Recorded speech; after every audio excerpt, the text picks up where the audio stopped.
Hello, everyone. This is Steel Rose's podcast. This podcast was created for women by women to elevate women's voices.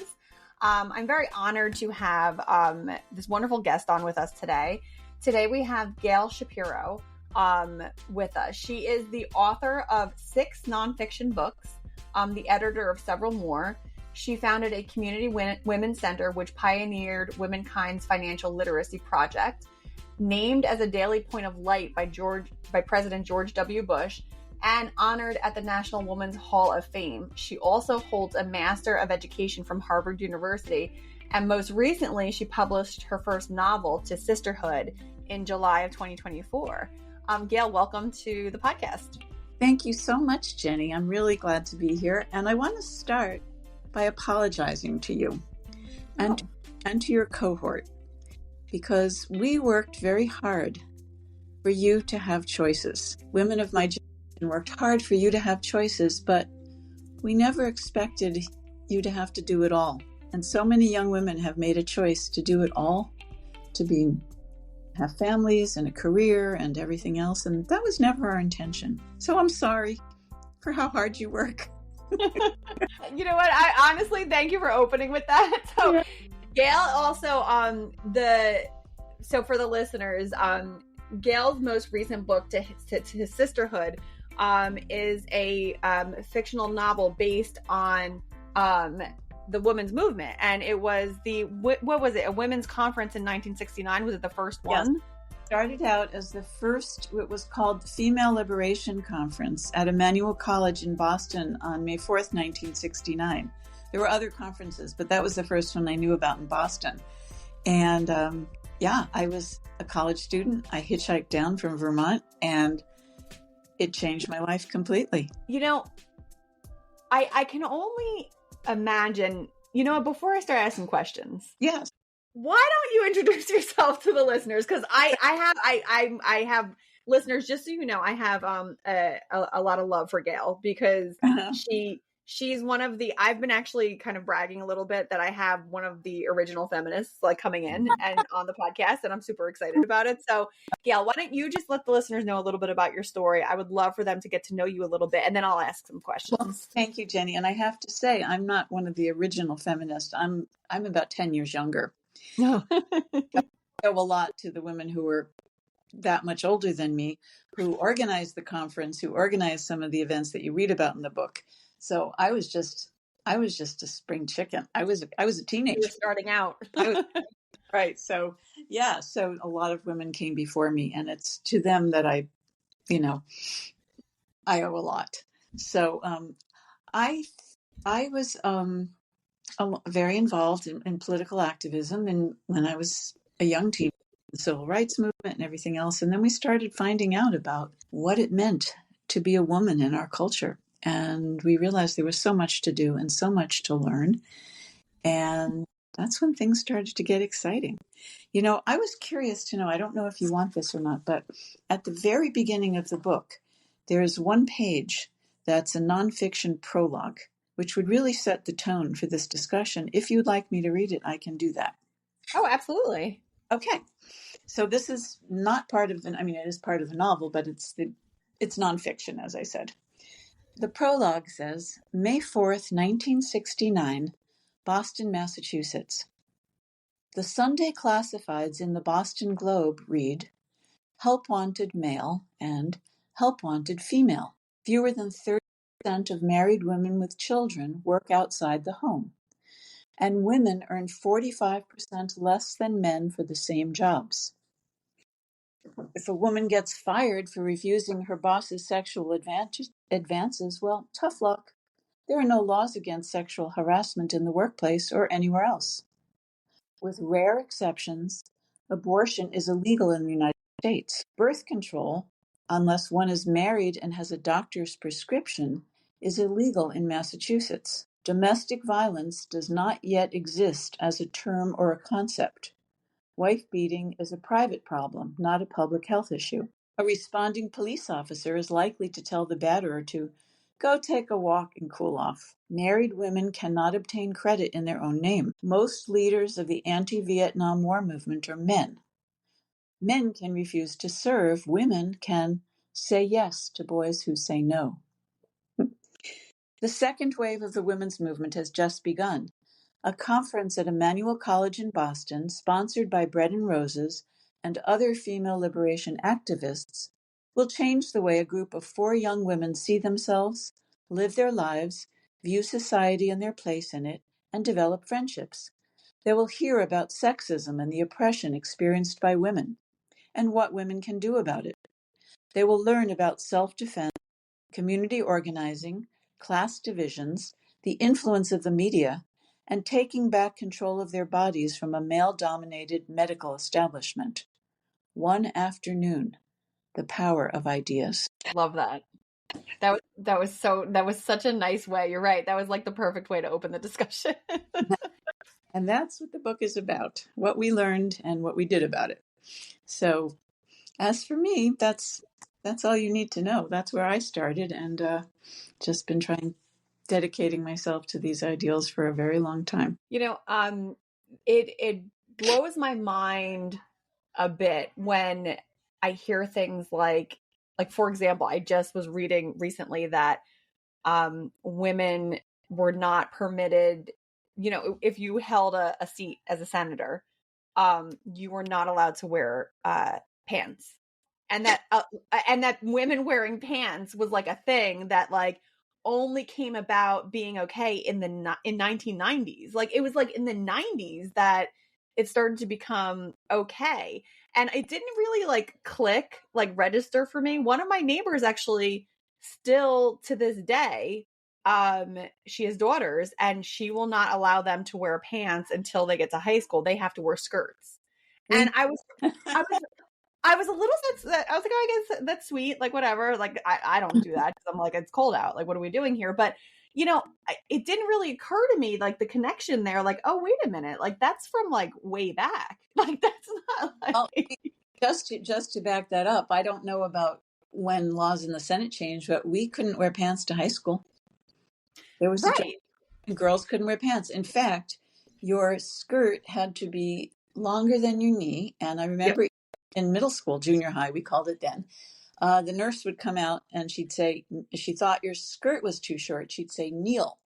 And you knelt down in the hall. And if your skirt didn't touch the floor, you were sent home. And that was standard. And it's interesting because it's still a really hot topic today. Like women's wardrobes are, especially in high school, there's consistently a harsher, more rigorous rules for young women than there are for young men. Mm-hmm. And it's always kind of, the argument like doesn't really make a lot of sense. It's like, oh, well, we don't want the boys to be distracted from their studies if we see the girls' bra straps. It's like, are we being serious right now? Like, we can't have them control themselves. I also read this thing recently. It was a Middle Eastern woman was basically educating her son because her son was telling her like, you should be veiling your face. You should be covering your whole face.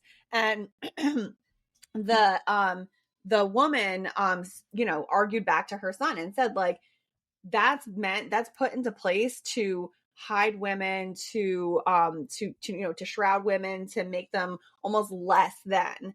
And she said she's like, and for what? Because men don't want us to be distracting them, or where we shouldn't be putting ourselves out there. And her final statement was, it's your eyes that should be shrouded. Like, well, why is it that the whole, it's crazy. Let's take a quick break. Are you interested in podcasting but not sure where to start? My name is Jenny Benitez, and I'm here to help guide you through your podcast launch and maintenance. Check out the link in the episode description for Podcasting Unboxed, your comprehensive startup guide. I am very excited to work with you. That is so. I obviously don't practice veiling. I'm not of that faith, but I do know some women who appreciate it. They feel protected. Mm-hmm. And I know there's 2 points of view on that, so I can't speak to that personally. But right. Yeah. No, and obviously I can't either. But I had read that too, and I read it at the same time as the pants thing. That's why it was like it came through. Yeah. In the prologue, though, you actually mention a few other points here. So even the issue of birth control and abortion. Now, Yeah. that was actually quite not shocking because I knew that I knew things were illegal. I knew things were more strict, but because of the current state of affairs that we find ourselves in, Yeah. it's frightening to think about how we had come so far with being able to have the right to govern ourselves, Mm-hmm. and then to then be kind of brought back. And it's is to me on a deep level not a moral issue but a health issue. Mm-hmm. And to know that, like, I mean, something as simple as a young woman protecting herself was illegal, and we're in danger of it being illegal again, like that's not something that's should be taken that lightly. And I feel like either women are not thinking of it in that way, or it's being taken almost for granted that it's so readily available. That's true. I have respect for women whose religious beliefs prohibit. It's not the way I believe, but I understand. Right. And that's fine. If that's what they choose, fine. But the government has no place in telling me or my daughters or my granddaughters what to do with their bodies.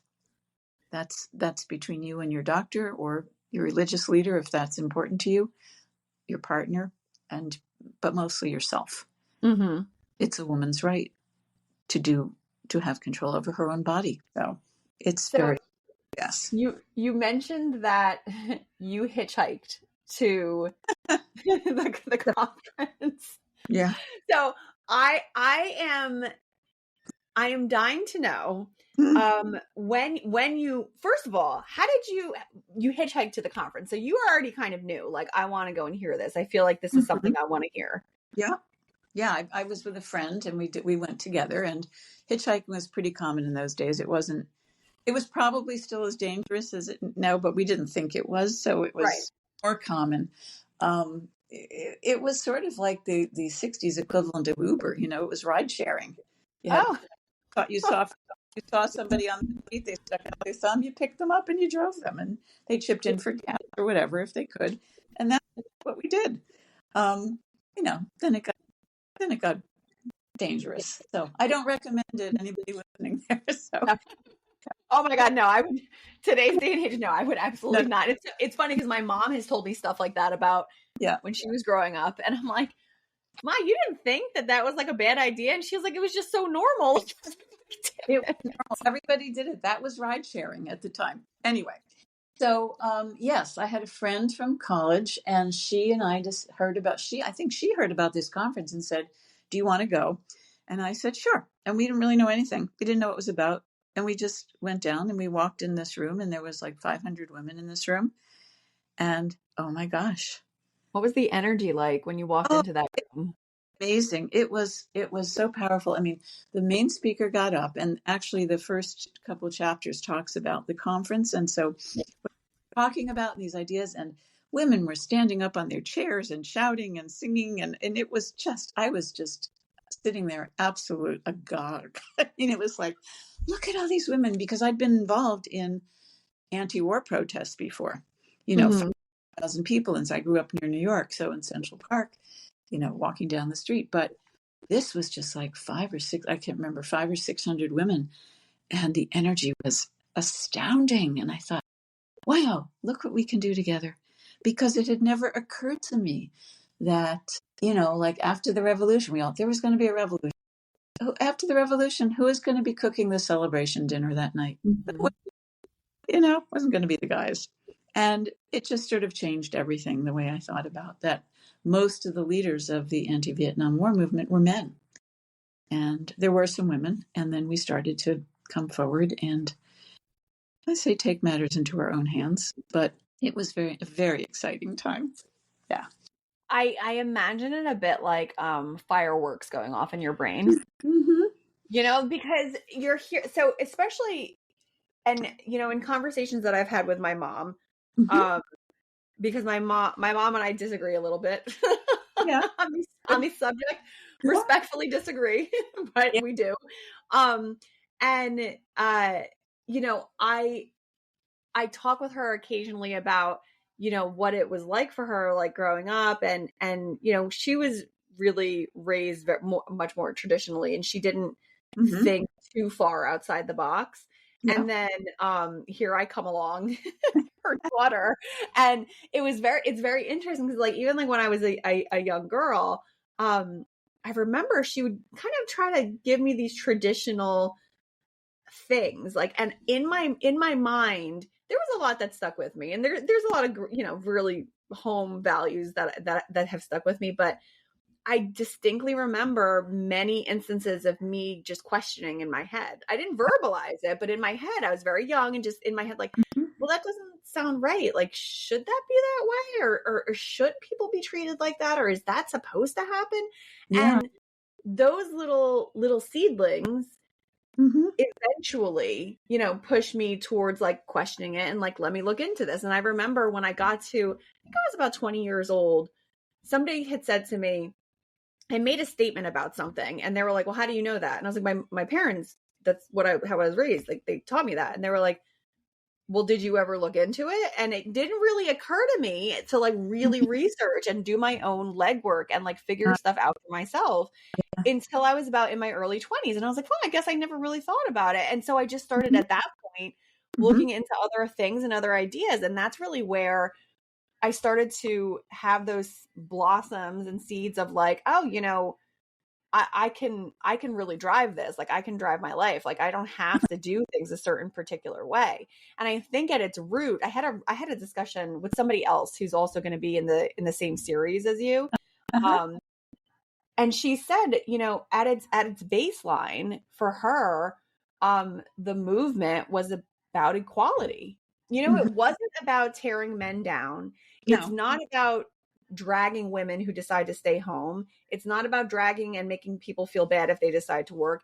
It's about having the choice. Right. It's all about choice. And as I said in the beginning, you weren't ever expected to do it all. But that's not the message that women of your generation got. I know. It's bad. It's interesting. Listeners, Gail, the first conversation Gail and I had together, she said that to me. She was like, it was never meant. Because I think I might have even said, like, I'm going crazy. Like, I'm because of all the things I'm doing. And she's like, you weren't really supposed to be doing all that. Well, you could if you wanted to, but you didn't have to. That was the thing. And I think women got a different message that many women I know worked and had families and stuff, but we didn't think we had to do it all. We could stay home, or we could go to work, or we could do both, whatever we wanted. Anyway, it was a very eye-opening experience, and we just kept our eyes open and kept going forward. And still, we're going forward. I hope we're going backwards a little now, but we'll go forward again. Splash, but I think we'll always go forward at some point because there's enough. And that's the exciting thing, and that's the wonderful thing about this podcast is that I get to talk with guests like yourself, and the other guests that are in throughout the seasons, and having the exchange of ideas is a big deal. Being able to even talk with you and put this on air, this is a big deal because it's really spreading the message of like, you have a choice. You don't have to bury yourself in work and be working, 70 hours a week, but then also taking care of your kids and then also the household and all that stuff. You don't have to do that. Like it's meant to be a choice, and it's meant to be something that, like, it's okay if you choose to be a working mom, and it's okay if you want to be a stay-at-home mom, but like the choice is there. One of the bigger things that the last time my mom and I debated about this, that I was like kind of hanging my hat on was, well, Mom, had this women's movement not happened, I would have never been able to purchase my home. That's right. That's right. I said to her, I was like, it's as simple as that. Having a bank account in my name without having to have anyone overseeing me. Yeah. That was because of everybody else. I believe, I may be wrong, you may look this up, but I believe a married woman couldn't get credit in her own name until 1974. That sounds right. Yeah, that's about.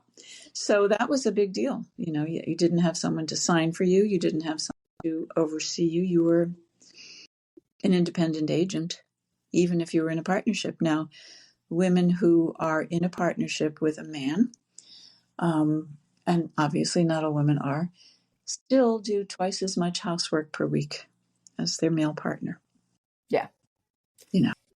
Even And it's interesting. even My if they're working full time outside the home. Oh yeah. I actually was just having a fit, like maybe like 15 minutes before we were recording because I was like, I have to get on my podcast. Like and my husband was like, "Did you do this yet?" And I was like, "Oh my God, I have to get on my podcast." Well, Because it's it's interesting because the roles do, even for the couples that I know that were really, really trying to do a split, and the husbands were on board and like, yeah, we're gonna do a 50-50 split. But even in those instances, majority of the caretaking falls traditionally to the mother. And with that, there are challenges, and it kind of just bubbles up in that way. And I know that it's almost like it's like a trade-off, like some days I'm super stressed out and other days I'm not and everything. So I think that all women go through that, but it's again boils down to that, like, well, we're picking it kind of thing. well, I'm by trade, when I'm not writing, I'm a professional organizer. And when I teach clients, especially people who have children at home, older children at home, who don't really get, that it's not just enough to put your socks in the hamper, that they have to actually contribute to the upkeep of the household. I actually have a list that says, what it takes to run a household. And it's everything from earning the money to run the household to the chores you would think about, the doing the dishes and so forth, to things like the financial management, yard care, and taking care of the car. And there's a lot of things sort of traditionally have fallen along gender lines, but not so much as it used to be. There are plenty of women who know how to do things that used to be in the domain of men, and the other way around. So I think the point that we were trying to do is that we all just need choices. That's the message. We all need to have choices and live our lives the way we choose to have them, not the way someone tells us we should live them. Right. Exactly. Right. Yeah. Exactly. And like that's where for a really long time I failed in the sense that I was trying to just carry everything on my own shoulders. Mm-hmm. And I had gotten the poor messaging that I have to do it all. Mm-hmm. And part of that is in part because of me in my head, thinking like I can't rely on anyone, so that was like part of my own like psyche kind of situation. But at the root of it, it was like, no, I have to do everything myself. I'm supposed to be taking care of everybody. And I did that for many years. And it was like the first 4 years or so of my kids' lives, I felt like I had to do everything. I couldn't have anyone help me. If somebody helped me, that meant I wasn't being a good mom. And I think a lot of women operate under that assumption, like they have to do it all. And I've been saying a lot recently, like that was such a huge mistake for me. It was such a huge failing on my part, because I say to my husband all the time, and we both talk about it quite a bit, that I'm like, it feels like it was such a blur. I was in such a rush for the kids to grow up because I was so stressed out because the kids were so little and I had 3 babies at the same time. And it was like this whole big thing that I missed stuff. And, now I am being much more mindful for asking for help. Just Gail, I'm doing much better. I'm being much more mindful of asking for help, and also, taking the time to enjoy life. I think a lot of us also get hung up on living to work as opposed to working to live. I hear you. And what you're just saying, Jenny, resonates with me, because if for women who have male partners, it does them a disservice too.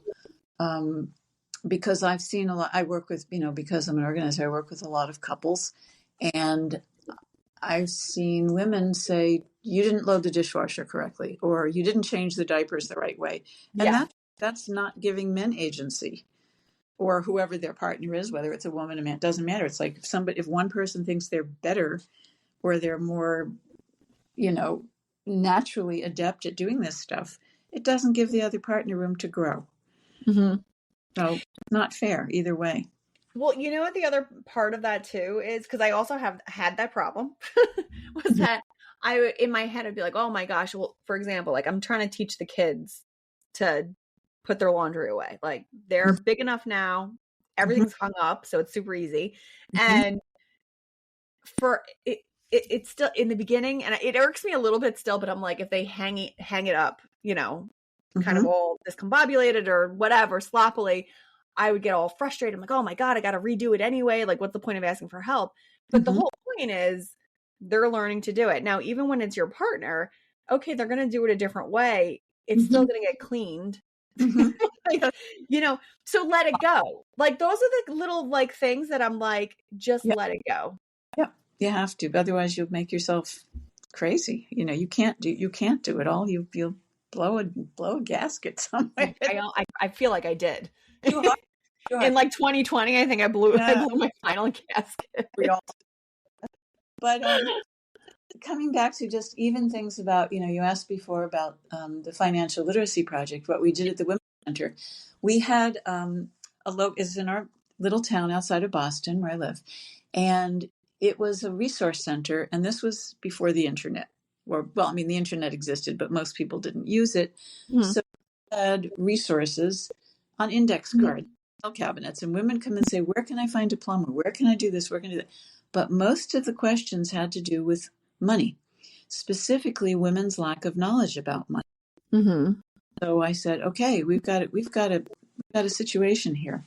So I literally took 6 women who I would consider financial professionals, a banker, a stockbroker, a mortgage lender. I'm trying to remember who he did, an estate attorney, and there's one other I can't remember, and 6 women who I called sort of the consumers. And I threw them all in a room for a day. I said, okay, come up with a curriculum. What do you want to teach? What do you want to learn? And boom, the Financial Literacy Project was born with my friend. I have to give her credit. Ann Bigford Smith did this with me. And she and I came up with this class. And it was a 6-week class just on basic money management.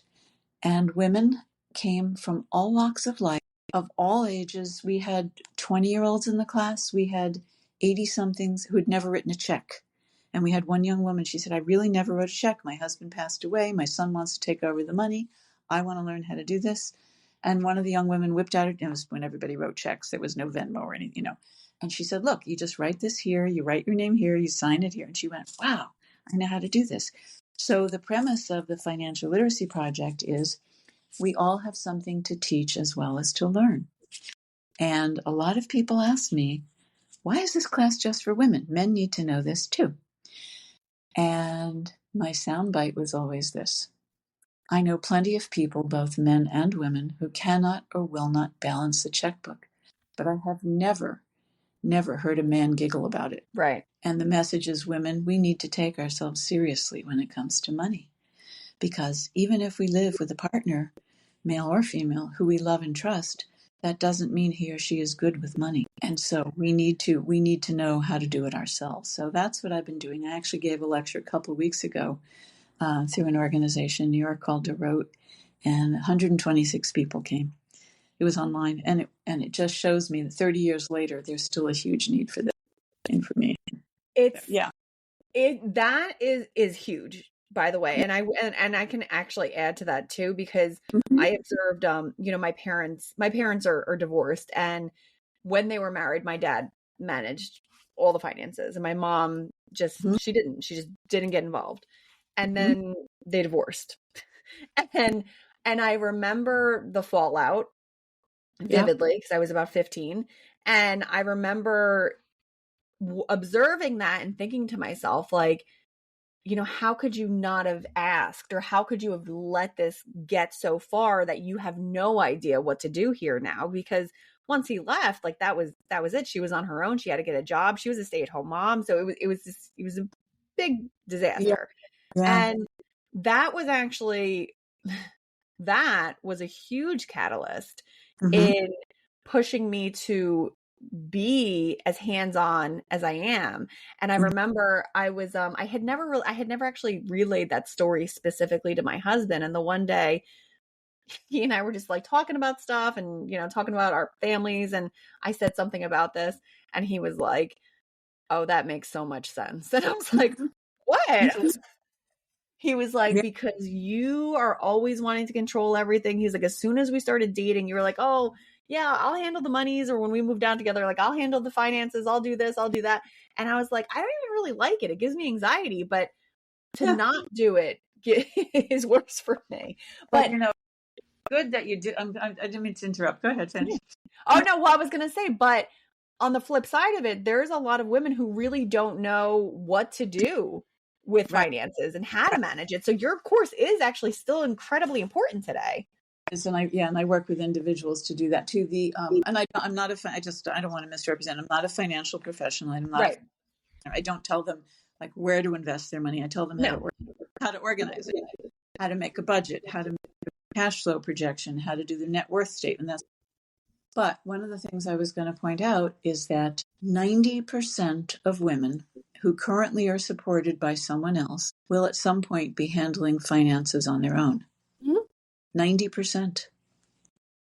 And so it behooves us not to stick our head in the sand. There's a lot of reasons women don't want to think about money or deal with money. I mean, it's boring. It's tedious. Like, it's not fun. It's like or we have so many other things to do. It's just way down there on the list. But the message I give in my classes is the only person you can count on is you. Always, always. And so anyway, yes. Well, I was a single mother for 15 years, so I know I had to learn. Well, there's also like the life expectancy. I think women are I think expected to live longer, like whatever the numbers are. Like I think women do outlive men. So 3.2 something years right now. Yeah, I know that it's there because I've heard that before. So it makes sense that we should learn about this and know about it. And even if you are like, if you're don't have an income coming in, you should still be aware of like where are things going, because I actually think about this quite a bit too. I'm like, as much as I handle all the ins and outs of everything that happens here in my home, I actually will always reflect on like, well, what happens if something happens to me? What's going to happen? And like my organization and me making sure everything is like really buttoned up and clear is incredibly important. And it's almost, not to call on it, say anybody's stupid, but it's almost like you're really playing Russian roulette with your life if you don't have a good understanding of what's happening with things. Because right, if your significant other passes and you're left there, I mean, decisions have to be made super quick. And, do you know where the life insurance policies are?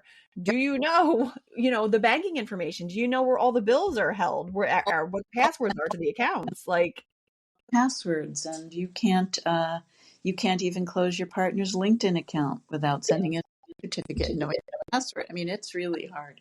So, yeah.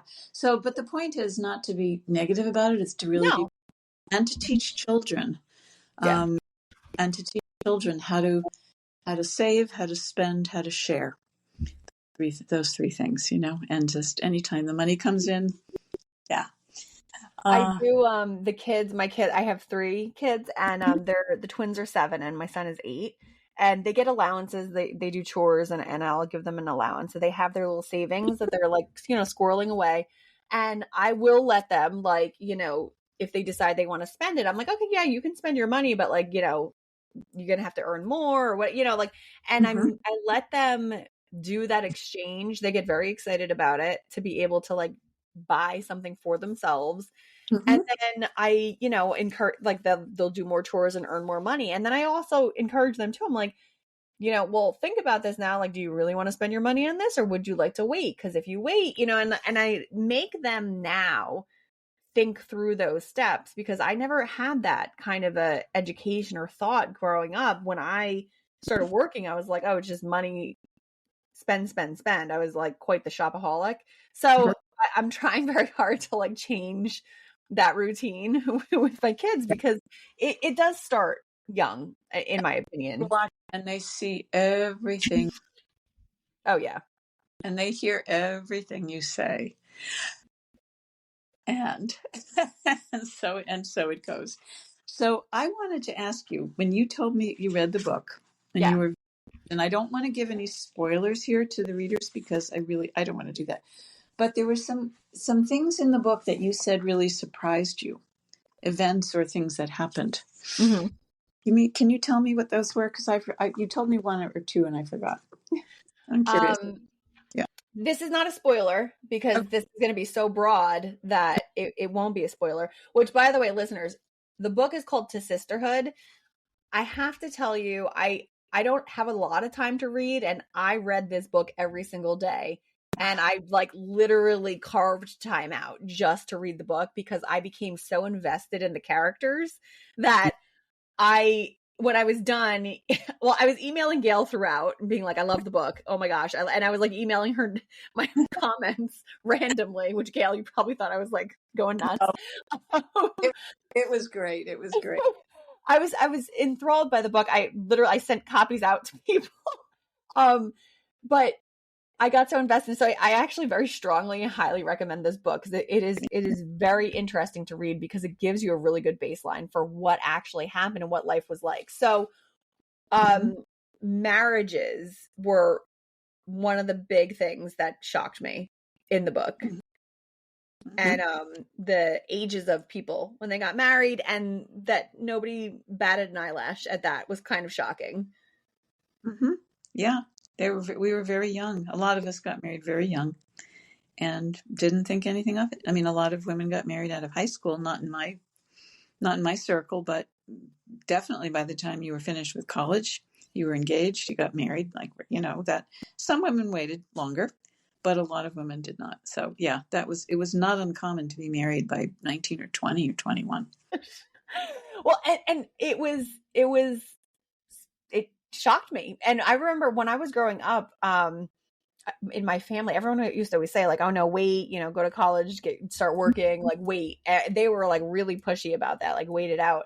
And I remember when I started working professionally, I had a couple women that I was working with that they didn't get married until they were in their like early 30s, late 30s, like the, and they didn't have kids until they were like mid 30s. And everything was like much, much later.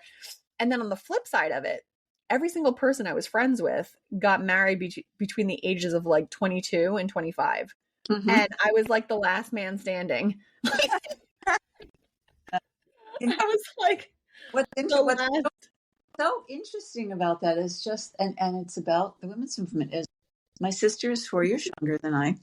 And obviously we grew up in the same house. We had the same parents. We got the same messages. We went to the same schools. And I heard, because I was born earlier, you grow up, you get married, and you go to college, you get married, you raise your kids. And then when your kids are back in school, maybe you'll have a job, just something with yourself. My sister heard you grow up, you go to college, you have a career, and then you get kids. And she was only 4 years younger. And what was different? The women's movement. Yeah. Came right in between us. And she did. And that's exactly the patterns we did. I mean, I had my first at 22. I'd been married 2.5 years. And she had her first at, I can't remember, late 30s. I can't remember. But it really is. It was a different, but we had the same parents and the same upbringing, and go figure, so. That's really interesting, actually, because it speaks a lot to the massive impact of society. Yeah. And what is happening in the world that is going to influence the next generation and generations to come. We're very open and vocal in my house. So Gail, if you ever have the pleasure of talking to my children, they're very, you'd probably get a kick out of them. They're very articulate and they will sit and talk with you and debate with you. My son, I'm certain, is going to be an attorney because of the way, like, it's just, he will debate you until your last breath and then he'll get what he wants. Like it's the craziest thing to observe. He's heard me on a lot of conference calls. I think that might be where it's coming from. But we're very particular about like talking to the kids. We don't baby or coddle them.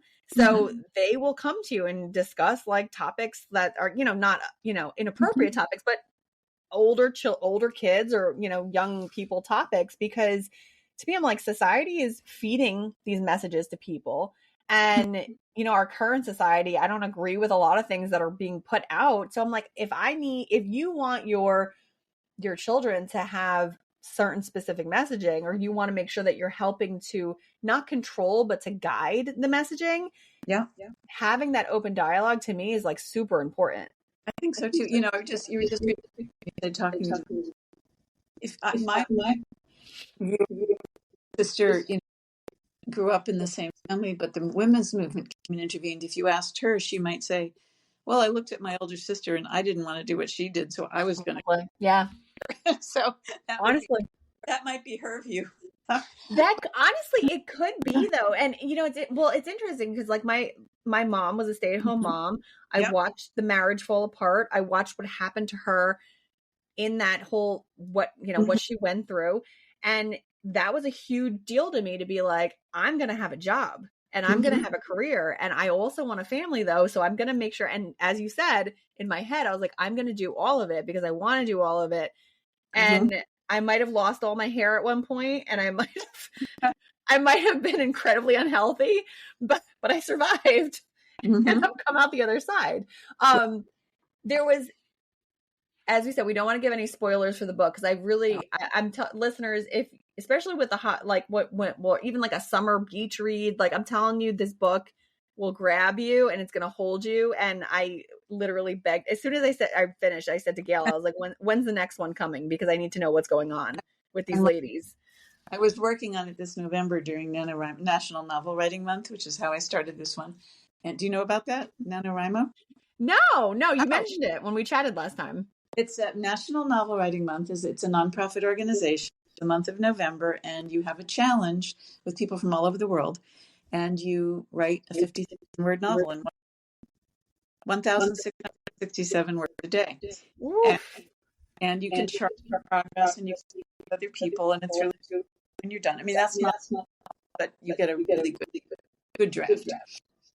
And that's why I did a NaNoWriMo book a long time ago. So I'm working on the sequel now, because I had to. Well, actually, you asked to tell the story. I actually started writing this book. I can't remember. Somebody said, how long did it take you to write this book? And I have to say 55 years, because I had to live all these stories first before I started. But really, I've been working on this sort of every November for a long time. Anyway, I had 600 pages, and I really intended for this book to cover these 4 women's lives over 40 years and their complex friendship and what happens to them. I had 600 pages, which is 50% longer than a typical novel. And I was in 1972, because I started in 69. There was so much happening. So somebody suggested to me, why don't you stop here and write a sequel or 2? And I said, okay. So it ends with a lot of, it ends with people, where they're going next, but clearly there's a lot of unfinished business. So I know. That's why I was dying when I finished it. I have to tell you, I actually I delayed like finishing it a little bit, just because I was like, oh no, I'm not going to have my friends with me anymore. Well, thank you. I'm a big reader, and that is the best compliment you can give me. Oh, it was so well done. And I was like gushing to everybody about it because I was so excited about it. So the young marriages kind of that shocked me a bit. And also, what I thought was very interesting, how fluid everybody just kind of picked up and went places. Oh yeah. That got me, because I remember like I must be like such a stick in the mud, Gail, because I graduated from college and I was like, all right, job, go. And that was it. Like, that was it. I didn't do anything else. And I was reading this book and I'm like, wow, these people were like really involved in stuff and really doing some cool things. And they're traveling all over the place. And for the summer, I'm going to hop with this person to here and this and that. And I'm like, I didn't do any of that. I just got a job. Like, this is boring. Don't forget this. The women in this book, well, except for one of the characters, Diane, who grew up in a blue collar, she worked in a factory. The others grew up in families of privilege. Yeah. So they could have those options. They could go here and there and do what they want to do. They weren't all wealthy, but they were definitely had options that a person in a working class family did not have. And at the time, don't forget, a student standby ticket from Boston to California was $79. Oh my God. and to fly from New York to Montpelier, where where Ellen was from, was $12. I think it was. I mean, it was $12 or $15. It was so. Oh my God. You were a student. You got to the airport. You showed up, and if they had a seat, you could hop on the plane for nothing. So it was Wow. easy to travel then. I was that,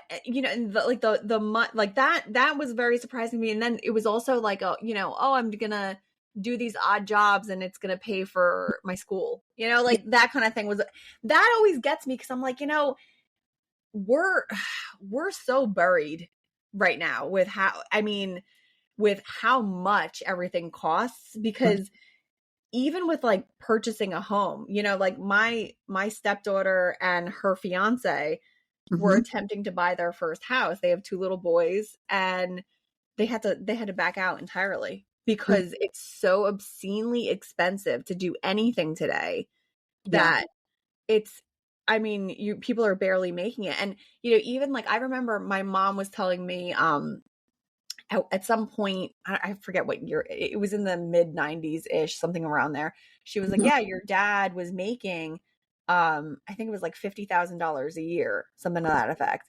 And she was like, yeah, like that was considered actually a high salary for the time period.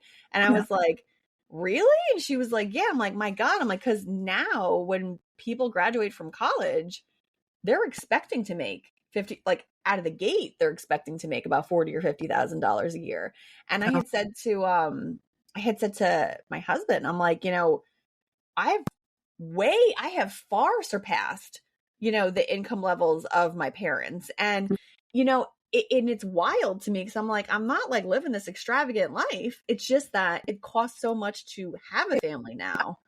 You adjust for inflation, it's not that different. My father, blessed memory, pointed out to me once that lunch out in a restaurant cost an hour's wages. When he was growing up during the Depression, it was a quarter. Wow. When I was a young person, it was $4. Now I don't even know what lunch costs out, because it's about $25 for like one person. Yeah, for like an hourly wage, but it has been about that. That's been a benchmark. I mean, and when you think about prices and how they change, I mean, I sold Girl Scout cookies. Girl Scout cookies were 35 cents a box. Oh my God. And now I don't know where they're $6 now. Oh yeah. So everything, it's all relative, but it's not necessarily, it is harder to buy a house for sure. But, and prices go up, but wages go up too. And, things are, I don't know. I have no answer. Yeah. It was just that was an interesting thing to read and to kind of just see like, oh yeah. And everyone's just doing their thing, and they're going to get a job as a dishwasher and they're going to pay the rent with that. And I was like, what? Yeah. I was so confused. Well, part of it, and part of it too is that even people, and I said I grew up near you in New Jersey. Yeah. And my parents were comfortable, not wealthy, but they were comfortable. But once you left home, your parents didn't support you. You were on your own. And that wasn't mean or anything. That was just the way it was. Yeah. Left home. I went to school. My parents gave me a little bit of money for the first year of school. Then I was on my own. Wow. So I had to work. And I had to do, what I had to do. And that wasn't uncommon, so it's just amazing to see. And it's also helpful to me also to read stuff like your book, like To Sisterhood, because it also helps to understand, why. And it honestly did help me think about it. I thought about my mom quite a bit when I was reading it, because I'm like, makes sense why we argue about certain things, because it's a totally different generation. My grandmother, she's going to be 97 in March 2025. Yeah. And she knows about the podcast. The podcast was named for her. Her name is Rose, so the podcast was actually named for her. And I've talked to her about the different topics, and like I talk with her about it, and she's still, she's still with it. She's still with us, lucid and everything. So she told me, she was like, I think this is such a wonderful thing. She was like, because what you're doing would have been completely unheard of. And even like having the conversation. Yeah. Oh, and she was like, even the things you're talking about with like postpartum depression and, Mm-hmm. you know, the mental load of being a woman and like what all that means. And, you know, she knows like the whole purpose of this podcast is I want women to not feel alone. I want them to know like we're all going through these things together, and you might feel isolated, but you're not. And there's a whole, all of us are here. And she said it was just completely unheard of. And you just didn't talk about these things. No, people And, did. you know, the violence against women, you don't talk about that. Oh no, it happened everywhere, but no one talked about it. And there were so many things that I found out, you know, going to my 20th, 40th high school reunion, that I found out things happening to kids in my class that no one talked about. Yeah. I didn't much Everything was very hush hush. Everything was very much like brushed behind. under the rug, behind Yep. closed doors. We don't talk about that. And I had received some of that messaging when I was growing up, and I have since gotten rid of it because I didn't agree with it. I'm like, this is crazy. Like, we need to talk about these things. I Well, talk so much, I feel like I bother people. sometimes there was a lot of topics people, I mean, nobody said the word cancer. Someone Yeah. had cancer, it was the big C, or it was whispered.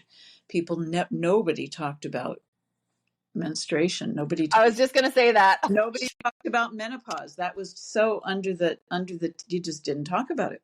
You didn't talk about it because some things were I mean, and I'm not sure that this is all I mean, mostly it's a good thing to bring this out in the open, but there's some things that are private that should stay private. The thing about your generation and my parents' generation, the big difference is,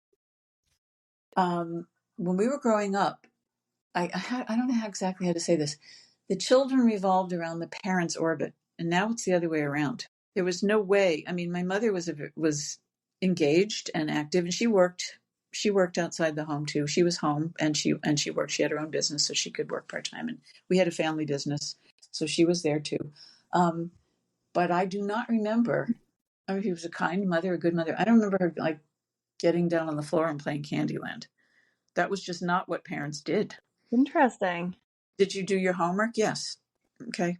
That's all they asked. We did. They didn't hover. They didn't anything. When it came time for college applications, where are you going to apply? I told them, okay. That parents weren't that involved in. Hello. See somebody there behind you. Parents weren't involved in their children's lives the way they are now. And whether that's good or bad, I don't know. But we certainly were a lot more independent than a lot of kids are today. That's interesting. When I was 12, I mean, I have a friend who said, "Oh, some of you, I have to get a sitter for my 12-year-old." When I was 12, I was sitting for my 3 younger siblings. Oh, yeah. One was a newborn, and that was a whole different. You know, it was just kids were expected to be, I don't know, older, more independent. You know, I will say that there's a huge, and I mean, we could talk about like that's like a huge discussion of like the difference in how kids are being raised today. And it is a lot more like, you're right, there is a flip there that's happening, and kids are not being raised as independent as, in my opinion, they should be in a lot of ways. One second. I never took a school bus. I mean, everybody walked to their name. Of course, it was the baby. Oh, yeah, of course. But in high school, if you lived less than 2 miles, less than 2 miles from the high school, you walked. Yeah. And we walked. My mom said the same thing. Everyone would come out and walk to school. It's amazing, honestly. And that was one of the things that I really liked about reading the book, was just being able to immerse myself in that time. Because you can, I mean, I historically will look up like a Google, you know, the women's movement, women's conferences, like, and you can look at the dates and you can look at, but to hear the actual story and to the inner monologue of the characters was really incredibly important, in my opinion, just because it helps to drive home how different the thoughts were. Yeah. And like how different the feeling was. And that's why I said what it must have been like fireworks in your brain when you went to that conference. Well, the thing that I've kept a journal since I was 10. And so it was easy to capture the teenager's voice because I had it. That's cool. That's pretty cool. Oh, Gail, thank you Yeah. so much for writing the book. And honestly, like listeners, I strongly recommend this book to Sisterhood. You will fall for the characters and you will most likely end up with the same ending as me, where you're like, where's the next one? Like, I need to know what's going on. So Gail, I can assure you, like if you do a pre-release, I will be first in line Oh, to, thank you. to Really, get a copy because I'm so excited about it. it's great to have positive feedback, especially from a young woman like you, because we did a lot. We did a lot, and there was a cartoon I saw on Mother's Day. I didn't know the author was, so I can't give credit. And it was two young women saying, "All my mother wants for Mother's Day is for the activism of her youth to not have been in vain." And it just really hit me. We've come a long way, but there's a long way to go. Yeah, well, I'm here for it, and I'm glad you're still here for it too. Thank you, Jenny. Thank you so much. This is delightful. Yeah, of course. Gail, thank you so much for being with us. Listeners, thank you for hanging out with us. I'm going to link the book in the description of the podcast. I strongly encourage everybody to pick it up. It's phenomenal.